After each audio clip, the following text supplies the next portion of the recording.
In this video we talk through another debugger which I've designed. I've also shown the code and we've talked through some of the code. Now this isn't a finished article.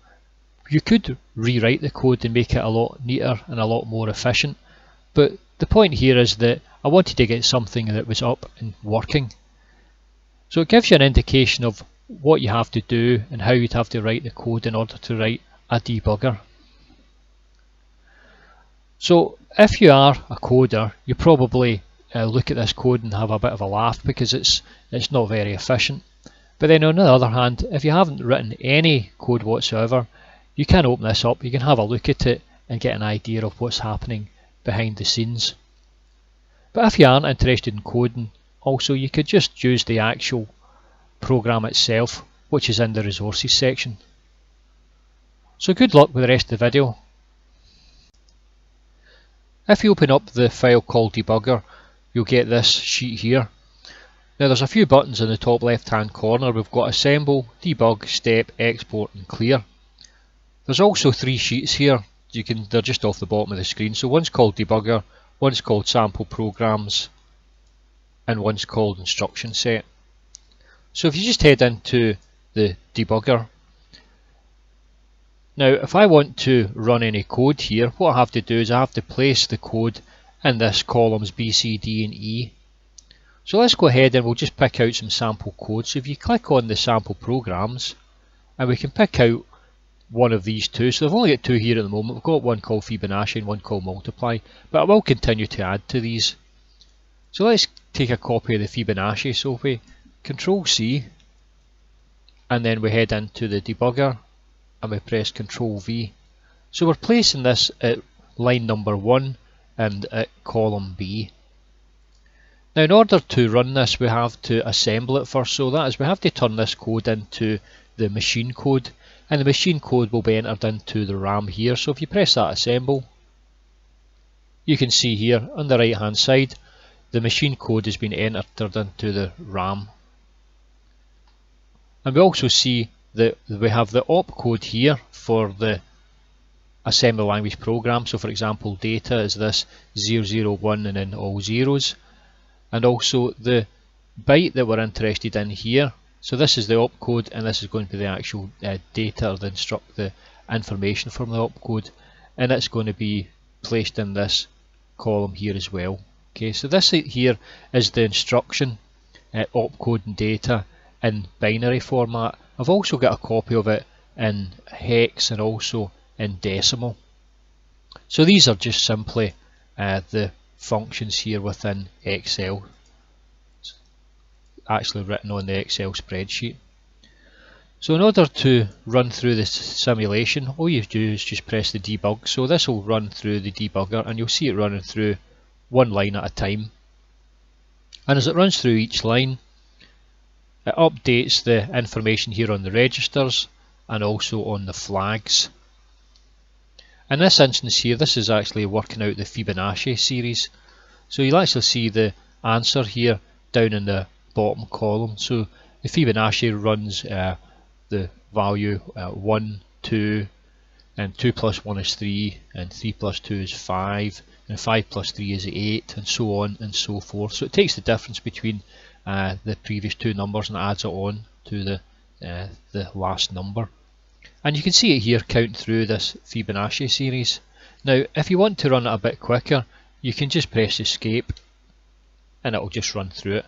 Of course, because I'm recording this and it's a slow machine I'm recording on, it doesn't run through very fast because I'm using up a lot of my own processor time doing this video. But that's it finished, and it's worked out the Fibonacci series, and it only does it up to a value of less than 255. So the last one is actually at 233, and you can see in this instance here I've actually put the answers here in decimal format so they're easier to see. You can also run the debugger in a step mode. So if you click on the step button here, you'll see that you get another instance here and it's called step, and you can either cancel it or you can just press the step and you'll see it jump through one step at a time. and at each step you can check and see whether it's doing what you expect it to do. So for example, the first step here, it puts the value of 0 into register R0, and then you can see the value 0 there in register R0, and it puts the value R1 into R1, and there's a value 1 into R1 there. You'll note as well that in each of these it shows you the very next instruction address register and the value within that instruction. So this doesn't actually refer to the instruction that's been taking place in this particular line here. This refers to the next instruction that's going to come in to the instruction register. So you can work your way through that, and you can cancel that as well. If you want, you can press the clear button here and just clear everything off to start again, and you get an option for exporting as well. So you can export it and you can save the file. A file will be called mysim, and you can save it wherever it is you'd like to save it to, the particular directory. So that's how it works. Now I've ran through to generate the Fibonacci series, and I worked through that, and I just worked through it a line at a time. So let's say we wanted to have a look at how this Fibonacci worked. Then what you could do is you could just pick out one line at a time. Control V, you've got to assemble, and there you see it's assembled there, and it's just 2 lines of code. So there's one line for the opcode, the data, and one data R0, and one line for the actual data, which is all zeros. So that's it, put the values here for the opcode and the data. And I would just check, see it's done exactly what it's meant to do. So what you do, press assemble, press debug, and that's it worked through its first line. So it's just put a 0 into the value of R0. And I would just build it up slowly and work through each line of the code just to see how it's working and figure out the process or the algorithm. So that's how I tend to use it, and I find it quite effective and quite useful in order to work out exactly what's going on with my assembly language. So let's have a look and we'll see the actual code behind this debugger. So if you go up to the developer section and click on the design mode, that'll give you access to the buttons here. Now we've already talked through the assembler on a previous video, so we're just going to leave that for now. If we look at the debugger, if you double click on that, that'll take us through to our code. So we start off here with the first button. So the first button is actually the debug button. So whenever we click on the normal debug button, we're setting up this test value as a boolean, and we're setting it as false. So we're just using this as in order to choose whether we're actually going to run through in the debug mode or through the step mode. So this will give you it in the debug mode, and what we do is we call the function debugger, which is the main function of the program, which we'll get onto just in a minute, and we pass this boolean function test false. So this ensures that it chooses to run through the debugger just in a continuous mode. Now we've also got the option down here to run through in the step mode. So if we were to press the step button, then this here is going to run. In this instance here, we set test to a value of true, and we pass that into the function called debugger. So this will ensure that it will run through in a step cycle as opposed to a continuous cycle. So these two sets here are just the main call functions that are calling the program and ensuring that we run through either in a continuous mode or a step mode. We've also got the button for clearing the content. So we've got the contents here that we're just going to clear whenever we press that at the clear button. So we head down to the section here called debugger. So this is the main part of the program. We set up all our variables here. We also initiate the registers and a few other points here that we want to initiate. So we've got the instruction address register and also the instruction register. There's a couple of things here that we use within the program cycle in order to just run through it properly. Now again, we come down here and we clear off the contents that we need to clear off. We copy the machine code from the assembler into the debugger, so that goes into the column called RAM. So that's all our values copied into RAM. And here's the main loop here of the program. So it's a do while loop, and it works through while the opcode is a value doesn't equal end. So I'll show you where we're actually reading the values out. If you come out of this here, we're actually reading the values from here. Okay, so we read this line in here. So it starts off with data, and it puts data in a variable, it puts RA in a variable, RB in a variable, and it puts that value byte in a variable. And it continues working through this program. So it picks up these values here, puts them in a variable, and then runs through the code. And then when it's finished running through the code, it then goes on to the next line, and again it picks up the next line here, and it'll continue doing that until eventually the very last line will say end. And when it's got an end, it knows that that's the end of the code. I've also set it up as well, if you forget to put the end in and it just comes to the next line, it finds a blank, it'll just stop because it knows it's now finished. So let's go back in and we'll have a look at some more of this. So these lines here just set up the red colour whenever we click on and it reads each line. So it turns the red off here, and the line down the bottom at this point down here, it turns the value on. And in between here we actually place our values into our variables. So for example, we're interested in the opcode, the RA, RB and the byte, and these are the cell values that we have to position. And of course the cell values are going to have to jump. Okay, so the actual X coordinate is going to have to jump for each line, and this jump variable here just tells us where the next line. So for example, the next line would be should be line 8 or line 9, but I've had to put the jump in because remember that we're not going to run through the program execution in a linear fashion, because there might be a jump if carry command, so it will jump about from different line to different line, and this jump here just tells us exactly where we want to go and pull out our next opcode.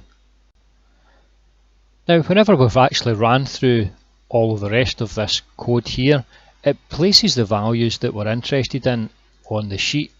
And if you go in here, you can actually unhide the sheet here. So if you unhide it here, you'll see actually at the very end we have a information here at the very end. So everything actually gets placed into this column here, which is column AH. So this actually contains all the register values as we work through our program. So initially I placed them in this column here, and then what we do is we just read out for the column here into the respective columns throughout the rest of the code.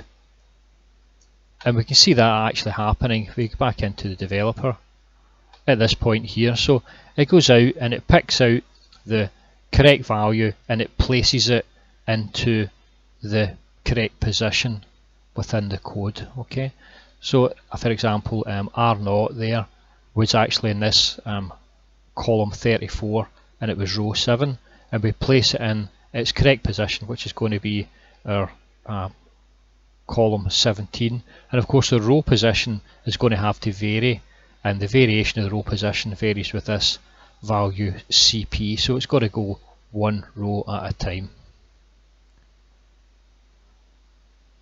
So we head back down to this part here. Now we've got an if statement. Okay, so and it checks to see whether the opcode is empty. So if it's empty, it actually just goes to this line 1, which is just the end of the code, because we know that there's no more information to get read in. But if it isn't, then it runs through all of these if statements. So in the if statement, so there's going to be an if statement for each of the opcodes. So there's going to be one for data, for the add function, for the and, for the or. There's one for not, exclusive or, there's shift left, shift right, there's load, there's store, and there's clear flag.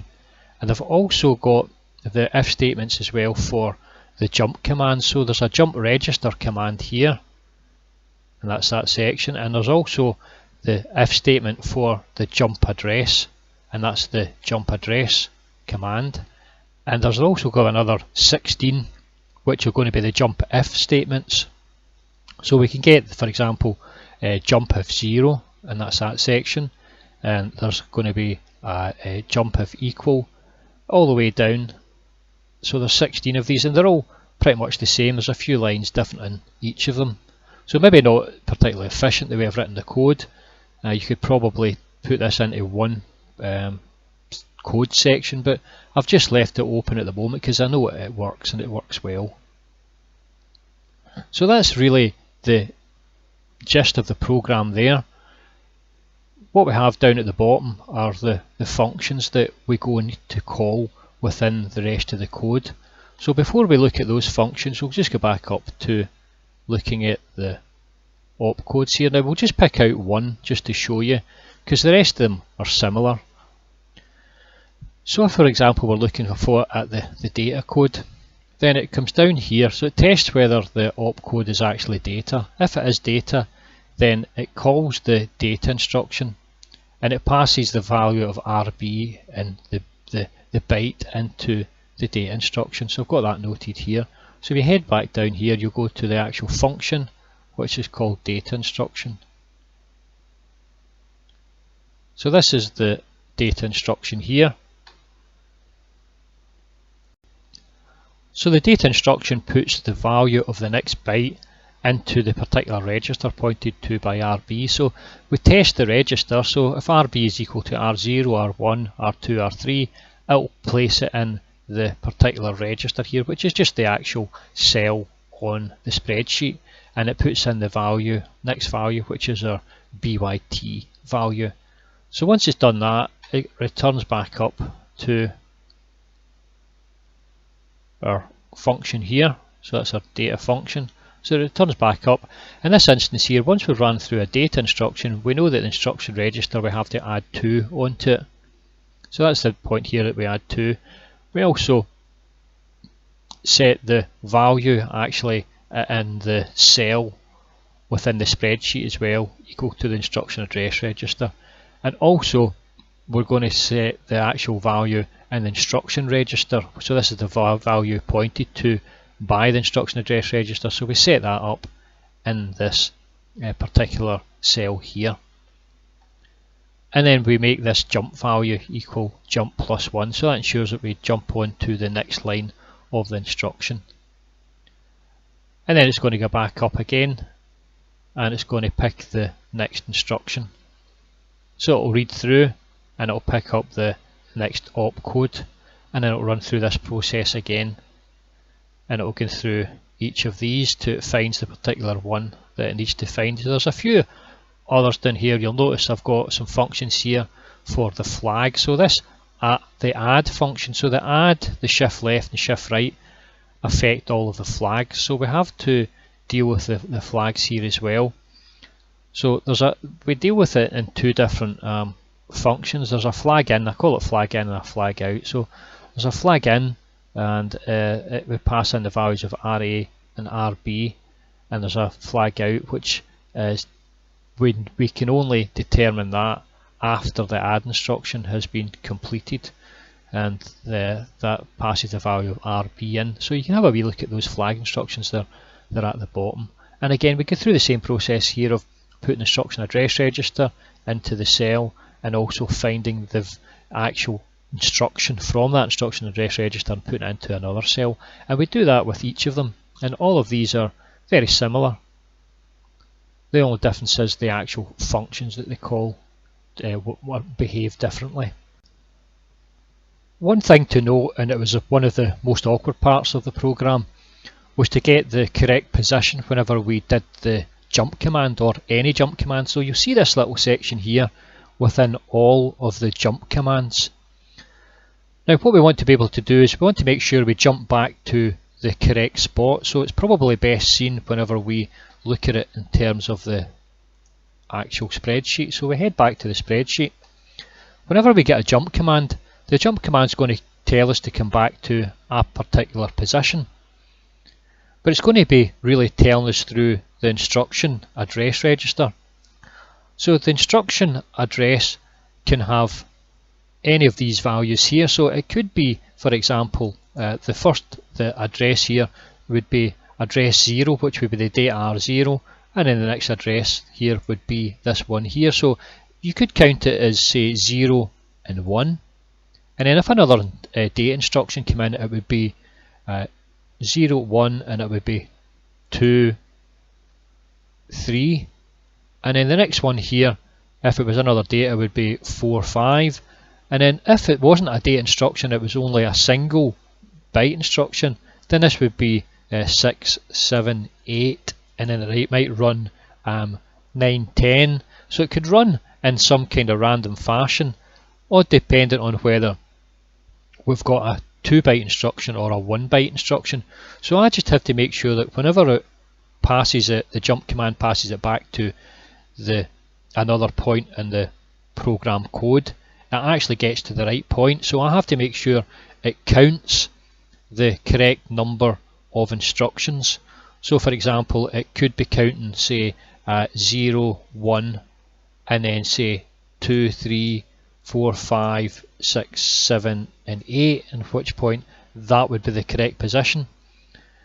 So the position 8 would be dependent on whether this is a 1-byte or a 2-byte instruction, and I had to take care of that within the code to make sure it basically counted 0, and if there was a 1 in here it would be 1, and then it would be 2, and if there was a 1 in there that would be 3. But if there's not anything in there, then the next value for 3 would be that one there. Okay, so I have to make sure it goes in the right format. So if we just head back down here, you can see that I've done this look via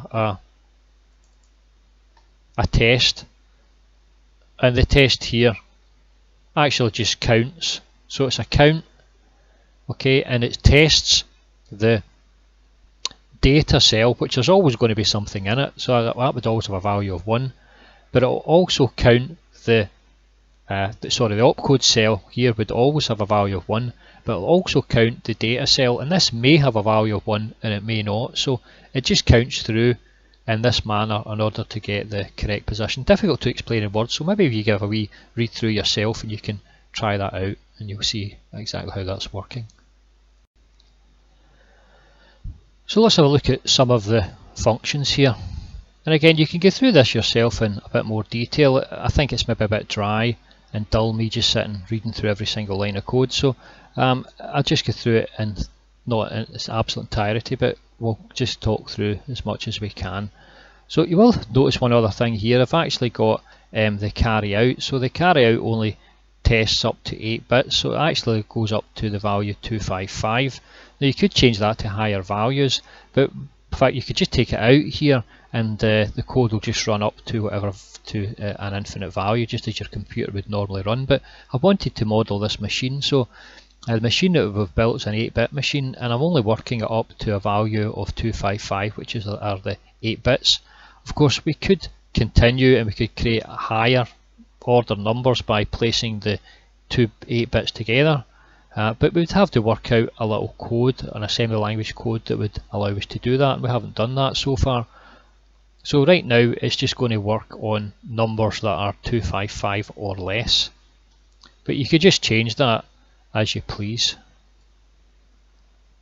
Okay, so again it's just a lot of if-else statements, and there's also the function for the AND instruction, and again it's just testing to find out the register RA will contain, in this, does it contain R0, and RB whether it contains R0, R1, 2, R3. So we just go through the 16 possibilities here for the AND instruction, and again for the OR, the NOT instruction. So all of those logical instructions work the same way. There's another point here for the shift left, so we've got our shift left and shift right. So shift left is similar to these instructions here, but there's an extra little bit of code, and the extra code is held within the modules here. So you'll see it actually calling module 1 dot shift left. So if you get into the module there, and that's the modules here for the functions that we want to work through. So here's a shift left function here. I won't go through all of the details of it, but that's our shift left function. And we've also got our shift right function here, and we've got the bitwise operations here on each of the values that we put in for our value x and our value y. So we head back to the debugger program. That pretty much covers everything that's in it. All of these are just again testing the values for RA and RB and calling the function. And there's a compare function which we don't actually use at the moment, although it is designed in. We don't actually have any use for it right now. And then we've got our load and our store instructions as well. So you see a vast amount of this here is really if and else statements.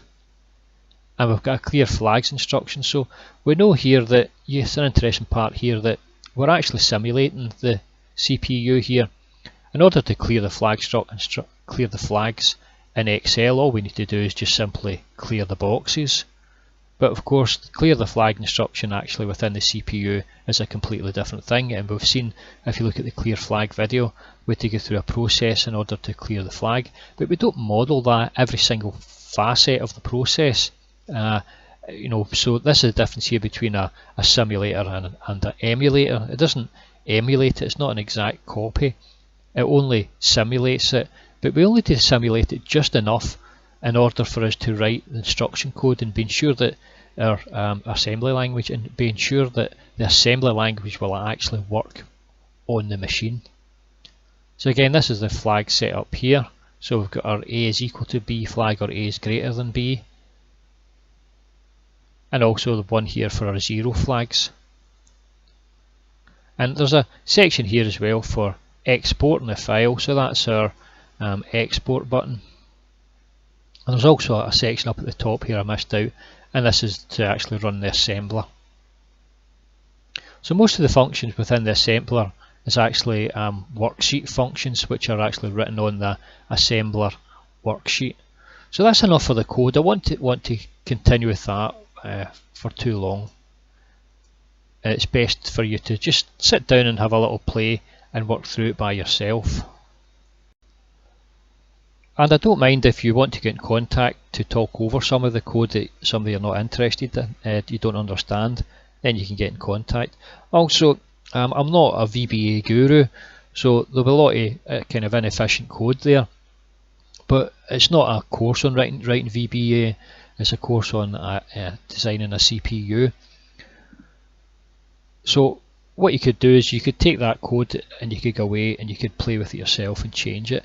The reason for showing you and going through this process here of this video is just to show you like a proof of concept, just to show you that you can go ahead and build your own debugger. Also, if you do write some sample code, then it'd be good if you could send it to me and I can share it with everyone else. So for example, the sort of code that we could maybe think about is working out say a 1's complement and a 2's complement subtraction.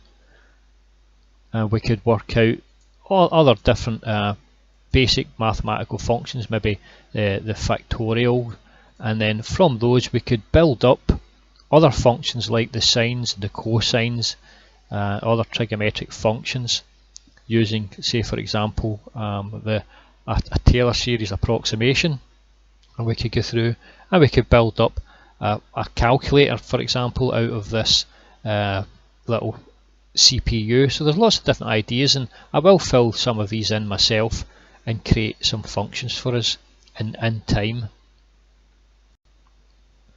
So just to finish off, if you jump to the instruction set tab, we've got a list of all of the instructions. So the opcode's here written in line A, the description is written in line B, and an actual example is written in line C, and I've just printed off the drawing of the top level design of our CPU, just as a reminder where everything is and what registers we're talking about whenever we're working through the assembly language programming.